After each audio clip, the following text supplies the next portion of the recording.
एक खूबसूरत गांव में एक मासूम यतीम लड़की रहती थी जिसकी जिंदगी दुख, मेहनत और तन्हाई से भरी हुई थी बरानी। इस लड़की का नाम आयशा था। माँ बाप के बगैर वो एक ऐसे घर में रहती थी जहां उसके लिए सिर्फ जुल्म था। उठो आयशा, सारा घर तुम्हारे इंतजार में है। आयशा की सौतेली माँ शमीम और उसकी बेटियां इस मासूम बच्ची पर बहुत जुल्म करती थी, तो भी सुबह सूरज निकलने से पहले ही आयशा से घर के सारे मुश्किल काम करवाए जाते थे। बारिश पानी भरना, जानवरों को चारा डालना। आयशा एक छोटी सी उम्र में सब कुछ अकेले करती थी। यही काम तो उसके लिए ठीक है। शहजादी बनने का शौक है उसे। उधर सौतेली बहनें मजे करती थी और आयशा खामोशी से सब जुल्म सहती थी। काम खत्म नहीं हुआ अभी तक, तुम कभी कुछ ठीक नहीं करती। आयशा चाहे कितनी भी मेहनत करती मगर उसे सिर्फ डांट और नफरत मिलती थी। जब बाकी बच्चे खेलते थे तब आयशा के हाथों में सिर्फ झाड़ू और काम होता था। इस घर में आयशा के लिए अच्छा खाना भी एक ख्वाब जैसा था।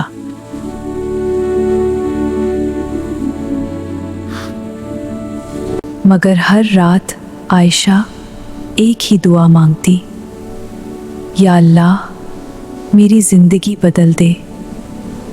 अगले दिन पूरे गांव में एक खबर आग की तरह फैल गई। शहर से एक बहुत अमीर खानदान गांव आया था। अगर अमीर लोग तुम दोनों को पसंद कर लें तो हमारी किस्मत बदल जाएगी। शमीम ने फौरन अपनी दोनों बेटियों को तैयार करना शुरू कर दिया।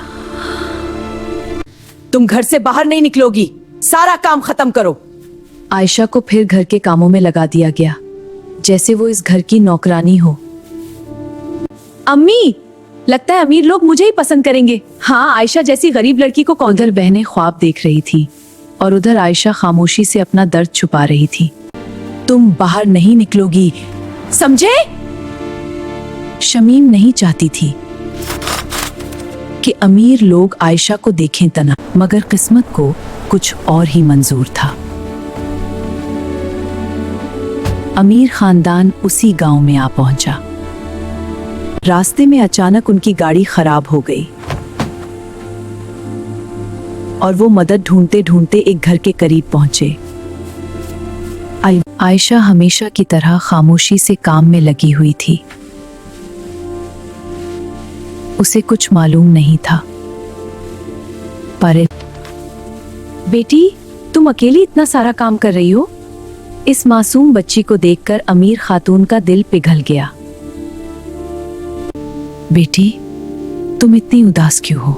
आयशा की आंखों में बरसों का दर्द छुपा हुआ था, मगर वो खामोश थी। अब बेटी, तुम इतनी उदास क्यों हो?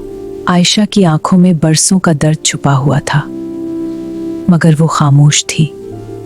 अब डरो मत बेटी, मुझे सच बताओ। प्यार भरा लहजा सुनकर आयशा की खामोशी आखिर टूटने लगी। ये बच्ची यतीम है, उस पर बहुत जुल्म किया जाता है। तभी एक पड़ोसन ने वो सच बता दिया जो बरसों से छुपा हुआ था। अम्मी, लगता है किस्मत बदलने वाली है।